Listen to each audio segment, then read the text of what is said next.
¿Crees que conoces a la Virgen María? ¿Y si te dijera que lo que te han contado es solo una parte de la verdad?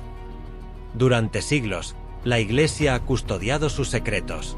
Su historia ha sido escrita entre líneas, silenciada en códices y deformada por siglos de interpretación. Pero hoy, algo ha cambiado. Porque lo que vas a escuchar aquí no es una leyenda, ni una exageración. Es un rastro real, documentado, lleno de pistas olvidadas que los teólogos modernos apenas se atreven a mencionar. Prepárate para viajar a través de monasterios sellados, escritos antiguos y apariciones que estremecieron al mundo.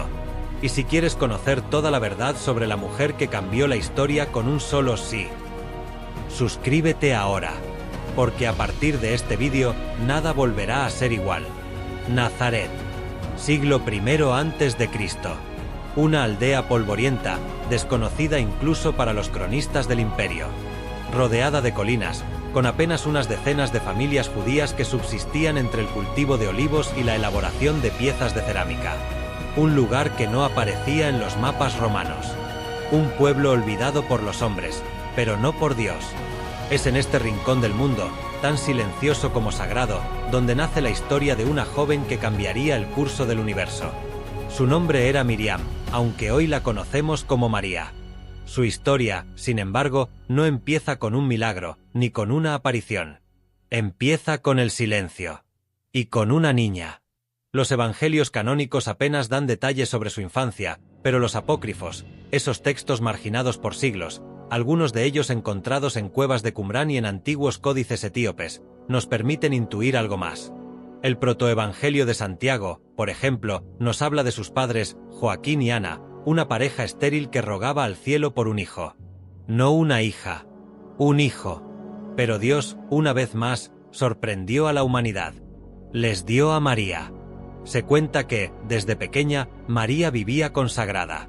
A los 3 años, fue llevada al templo de Jerusalén, donde pasó su niñez en oración, en silencio, en obediencia. Algunos investigadores del Vaticano, como el padre Girolamo Bertoni, un archivero que desapareció misteriosamente en 1956 tras anunciar que había hallado un escrito inédito sobre María, sostenían que esta etapa templaria le permitió recibir enseñanzas que ninguna otra mujer judía de su tiempo recibió jamás. Allí, entre los muros fríos del templo, María aprendió a leer las escrituras. No como los hombres, pero con una profundidad espiritual que, según antiguos testimonios, dejaba perplejos incluso a los rabinos. Los registros de la Biblioteca de Cesarea, ocultos durante siglos y redescubiertos en 1924, mencionan a una niña nazarena con ojos de fuego que preguntaba sobre la naturaleza de Yahvé con una madurez impropia de su edad. Pero más allá de los documentos, más allá de los códices y papiros, hay algo que las palabras no pueden transmitir. María no era una joven cualquiera. Su alma estaba dispuesta. Desde siempre. Como si algo, o alguien, la hubiera preparado desde antes de su nacimiento. Algunos místicos, como la beata Ana Catalina Emmerich, aseguraban que María fue concebida en una luz especial, invisible para el mundo, pero evidente para el cielo. Una luz que el demonio reconocía con terror. Y es que María, antes de pronunciar su célebre fiat, ya estaba librando batallas. No físicas, no visibles, sino espirituales. Los primeros escritos de los padres del desierto hablaban de sueños proféticos en los que una mujer vestida de cielo caminaba entre serpientes sin ser mordida. Esa mujer, decían, vendría de Nazaret. Mientras tanto, en la aldea nadie sospechaba. A los ojos del mundo, María era simplemente una adolescente más. De rostro sereno, de mirada limpia, callada, tan humilde que, como diría siglos más tarde San Luis María Grignion de Montfort, se ocultaba aún a sí misma. Pero en su interior ardía el fuego del verbo, aunque todavía no se había pronunciado, aún no había dicho el sí. Pero el cielo ya contenía el aliento. Todo cambió una mañana, y no fue una mañana cualquiera. Según los cálculos que la Iglesia ha preservado desde los primeros concilios, y que fueron cuidadosamente transmitidos en los documentos conservados en el archivo subterráneo de la Abadía de Montecassino, el día de la Anunciación coincidió con el equinoccio de primavera. Un símbolo perfecto, equilibrio entre luz y oscuridad. El día en que la luz empezó a ganar la batalla. María, con apenas 14 años, estaba sola. O al menos, Eso pensaba. La tradición cuenta que se encontraba en su habitación, hilando, cuando una presencia entró sin abrir puertas. No hubo relámpagos, ni temblores. Solo una frase que rompió para siempre el muro entre lo humano y lo divino. Dios te salve, llena de gracia, el Señor está contigo. Esas palabras, según el padre Jean Duval, exorcista de Lyon y uno de los mayores estudiosos marianos del siglo XX, no eran un simple saludo. Eran un reconocimiento. Una proclamación de lo que María ya era antes incluso de responder. Llena de gracia no era una promesa, era una realidad. Un título. Una identidad. Pero lo que más sorprende, lo que verdaderamente desafía todo razonamiento humano, es la respuesta de María. Un sí que no fue ingenuo. No fue automático. María preguntó. Quiso entender. No porque dudara, sino porque sabía lo que implicaba ese sí. El peligro, el escándalo, el sufrimiento, la soledad, el rechazo de su pueblo, la incomprensión de José, la burla de su entorno. Sabía, en su interior, que aceptar ser la madre del Mesías era, al mismo tiempo, aceptar ser el blanco de la sospecha, la vergüenza y la espada. Y sin embargo, lo dijo, en una frase que ningún ser humano ha podido repetir jamás con tanta profundidad. He aquí la esclava del Señor. Hágase en mí según tu palabra. En ese instante, la historia dio un giro. Un giro que ningún emperador, ningún ejército, ningún filósofo había logrado antes. Con una sola frase, pronunciada en un rincón ignorado del imperio, María selló una alianza que cambió el destino de la humanidad. Pero aquí es donde los documentos secretos que analicé revelan algo inquietante. En 1979, el padre Giovanni Scalamandre, archivero del Vaticano, descubrió en una caja sin clasificar un trozo de manuscrito en copto antiguo. En él se describía una versión distinta del momento de la Anunciación. No negaba el hecho, pero añadía un detalle escalofriante. Mientras María pronunciaba su fiat, una figura oscura, oculta en los límites de la estancia, chilló con furia. El manuscrito lo describe como un testigo involuntario, caído del cielo, que comprendió que su derrota comenzaba allí. ¿Estaba el demonio presente? ¿Fue ese sí un golpe tan profundo en las entrañas del mal que lo hizo temblar? Los padres de la Iglesia afirmaban que Satanás no conocía el plan completo de Dios. Sabía que vendría un Mesías, pero no que una mujer, una sencilla muchacha de Nazaret, sería el canal de entrada del Verbo encarnado. Esa fue su humillación definitiva. Y por eso, desde ese día, la ha odiado con una furia que no puede describirse con palabras humanas. La Iglesia enseña que María, desde ese instante, se convirtió en tabernáculo viviente. Dios estaba en ella. Literalmente. Durante 9 meses, el infinito habitó dentro de una criatura finita. Y ese misterio, ese abismo insondable de humildad, ha sido contemplado por santos, místicos y teólogos a lo largo de los siglos, sin poder agotarlo nunca. Pero hay algo más. En la noche siguiente a la Anunciación, según las visiones de Sor María de Ágreda, una clarisa española del siglo XVII que escribió Mística Ciudad de Dios, María no durmió. Pasó la noche entera en oración, arrodillada, envuelta en una luz que no era de este mundo. En su pecho, decían, se oía el doble latido, el suyo y el de Dios. Y entonces, comenzó el verdadero camino. A partir de ese instante, su vida ya no le pertenecía. Ya no era solo la hija de Ana y Joaquín. Era madre. De él. Tras el estremecedor momento de la Anunciación, María no se recluyó. No se encerró a contemplar su nueva condición. Al contrario, partió de inmediato, por caminos polvorientos y montañas escarpadas, para visitar a su prima Isabel, una mujer mayor, estéril desde siempre, que de forma milagrosa también había concebido. ¿Pero por qué ese viaje tan abrupto? ¿Qué impulso la llevó, con apenas unas semanas de embarazo, a recorrer más de 100 kilómetros desde Nazaret hasta la región montañosa de Judea? Según los documentos hallados en el archivo de la Iglesia Bizantina de San Sergio, que permanece cerrada al público desde 1962 por supuestas razones arqueológicas, hubo un motivo que no aparece del todo claro en los evangelios. Se trataba de una señal, la misma que el ángel le mencionó: tu parienta Isabel ha concebido un hijo en su vejez. María comprendió que, al ver a Isabel, sabría con certeza que todo era real. que el plan de Dios se estaba cumpliendo, no solo en ella, sino en otros, y que la verdad, aunque velada, ya comenzaba a encarnarse. Los documentos de la Orden de los Melquitas de Jerusalén revelan que la ruta que tomó María era conocida por estar llena de peligros, bandidos, caminos sin vigilancia. Y sin embargo, lo más sorprendente es que fue sola. No hay constancia de que la acompañara un varón. No José. No un sirviente. Nada. María emprendió esa travesía a pie, movida por una fuerza interior que, según los escritos de Santa Brígida, superaba cualquier cansancio humano, pues era conducida por el Espíritu. Al llegar a la casa de Isabel, ocurre otro momento que ha fascinado durante siglos a teólogos y científicos por igual: el salto de Juan en el vientre de su madre. Ese estremecimiento, esa reacción fetal, ha sido descrita como la primera señal de santidad de Juan el Bautista. Pero, ¿y si fue algo más? Según un fragmento conservado en el monasterio de Deir Mar Musa, en Siria, ese instante fue mucho más que un gesto prenatal. Fue un acto profético. Juan, aún no nacido, reconoció al Salvador en el vientre de María. Y no solo lo reconoció, lo adoró. La ciencia no puede explicar cómo un feto puede reaccionar con tal intensidad a la presencia de otro no nacido. Pero la mística sí puede. Y los que estaban allí sabían que ese encuentro era el preludio del reino.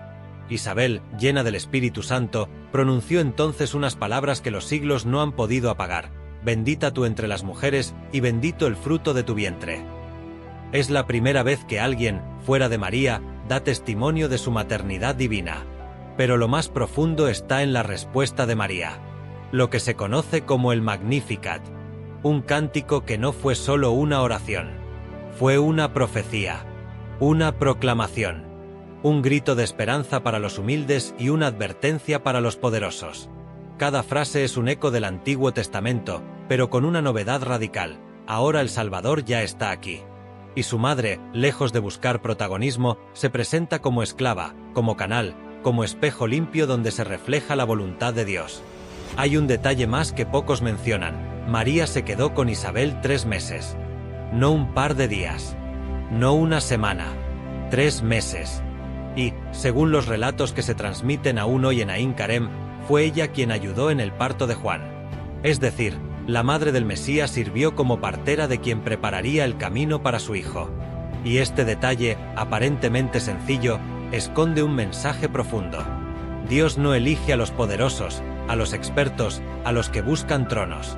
Elige a una muchacha que camina kilómetros para servir, que no se presenta como reina, sino como sierva, que, aun llevando en su vientre al Rey del Universo, se pone al servicio de otra mujer, porque así es como obra Dios, con lo pequeño, con lo escondido, con lo que el mundo no valora. Y mientras tanto, en las sombras, comenzaba a moverse algo que hasta ahora nadie ha logrado comprender del todo: la vigilancia silenciosa del mal. Porque el infierno ya sabía que algo estaba ocurriendo. Después de permanecer 3 meses en casa de Isabel y ser testigo del nacimiento de Juan, María emprendió el regreso a Nazaret. Era un trayecto igual de arduo, pero lo más difícil no era el camino, sino lo que la esperaba al final. Porque, al volver, lo haría con un vientre ya abultado, un embarazo visible, y sin un esposo con quien justificarlo. Aquí es donde la historia comienza a ponerse incómoda. La tradición oral de la región de Galilea, conservada en antiguos textos recogidos por monjes franciscanos en el siglo XIX, señala que, a su llegada, María fue recibida con silencio. Un silencio espeso, cargado de sospechas. Las miradas de las mujeres, los susurros de los vecinos, incluso el distanciamiento de algunos familiares. ¿Cómo explicaba aquella joven, sin haber convivido con varón alguno, que llevaba en su seno un hijo? En una cultura donde la deshonra familiar era causa de repudio, la situación era potencialmente devastadora. Y es en este punto donde aparece una figura clave: José. El Evangelio de Mateo nos dice que él, al enterarse del embarazo de María, decidió dejarla en secreto. No denunciarla, no exponerla, no vengarse. Y eso, en aquel contexto, fue un acto de inmensa misericordia. Porque la ley, según el Deuteronomio, era clara: la mujer encontrada en adulterio debía ser lapidada. Pero José no lo hizo. Durante siglos, se ha debatido sobre qué pensaba realmente. ¿Dudaba de María? ¿La creía culpable? Algunos teólogos, como San Bernardo, sostenían que no fue por desconfianza, sino por reverencia, que José comprendió algo sobrenatural y no se consideró digno de estar a su lado. Otros, como San Jerónimo, opinaban que su decisión de apartarse fue humana, confundida, pero justa. Lo cierto es que la intervención divina no se hizo esperar. Un ángel se le apareció en sueños, según las Escrituras, y le reveló lo que María había guardado en silencio. Lo que ha sido engendrado en ella viene del Espíritu Santo. En esa frase se condensa todo el misterio y toda la fe. José, hombre justo, aceptó lo incomprensible. Asumió su papel sin comprenderlo del todo. Y aquí ocurre algo que pocas veces se subraya. Con ese sí de José se reafirma el sí de María.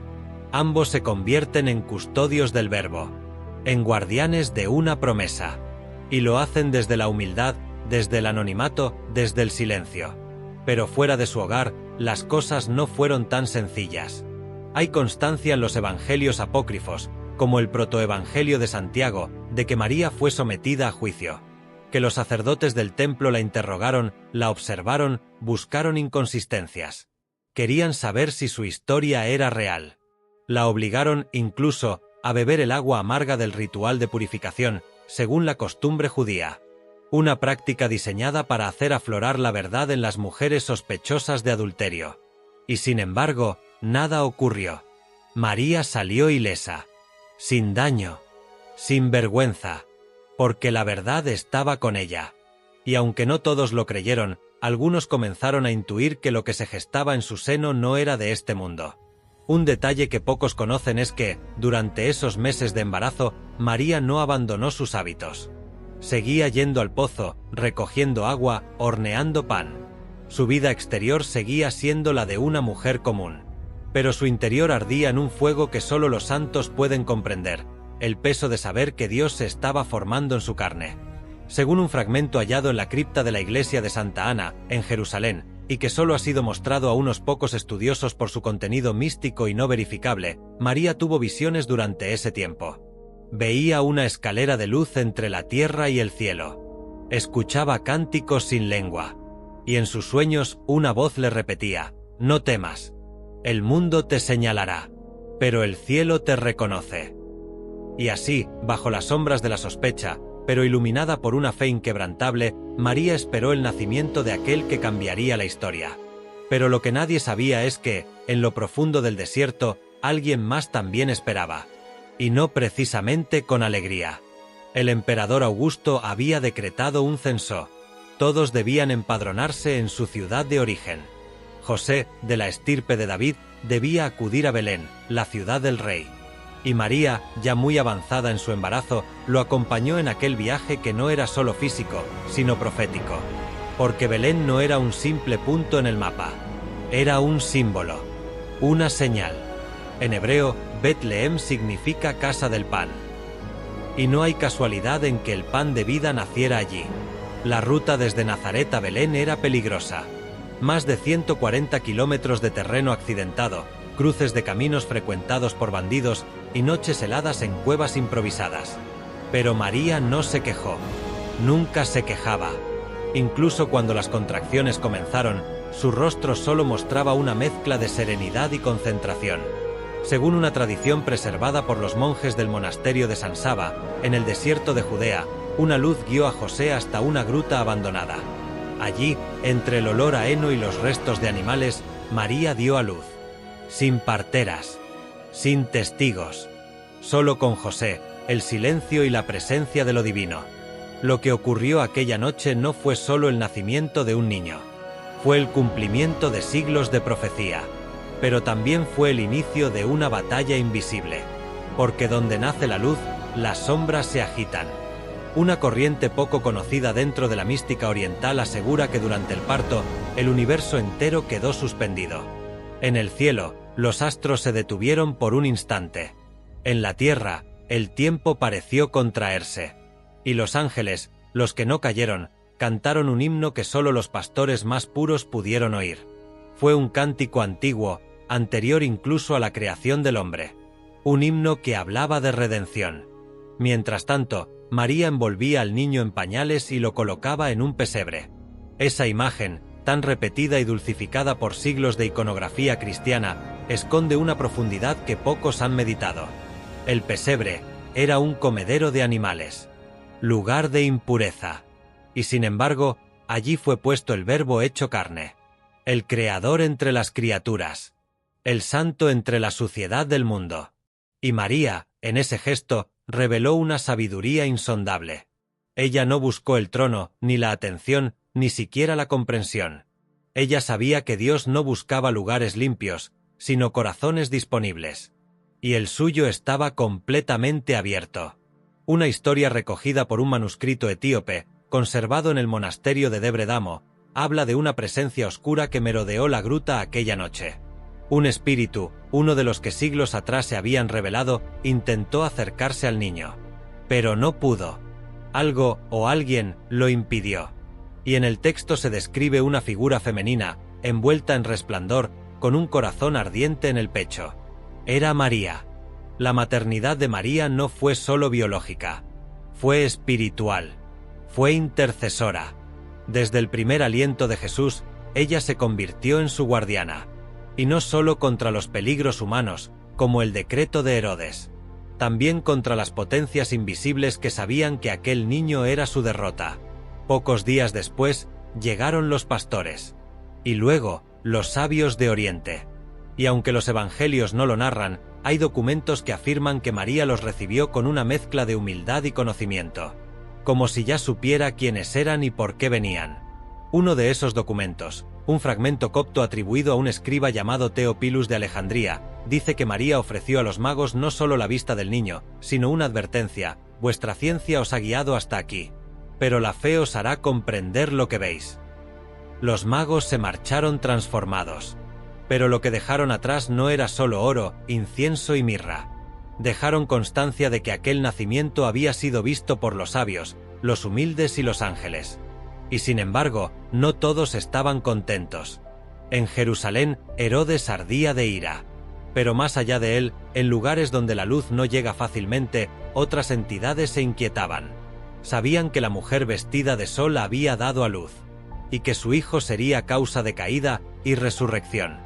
María, por su parte, no lo dijo a nadie. Pero en su interior, sabía que aquello era solo el comienzo. Porque criar al Mesías no sería tarea fácil, ni indolora. Aquel sí, pronunciado en lo más secreto de una habitación humilde de Nazaret, no se desvaneció con el viento. No fue un susurro perdido en el tiempo. Fue una palabra que alteró la estructura misma de la historia. Una palabra que atravesó los siglos, que resonó en el cielo, que hirió al infierno. Porque en ese instante, cuando María pronunció: «He aquí la esclava del Señor. Hágase en mí según tu palabra», el universo fue tocado por lo divino. El Verbo se hizo carne. Pero lo más misterioso no es lo que sucedió después, sino lo que no sabemos. Lo que nunca se escribió. Porque desde ese momento, la vida de María se convierte en una trama tejida de ausencias, silencios y presencias ocultas.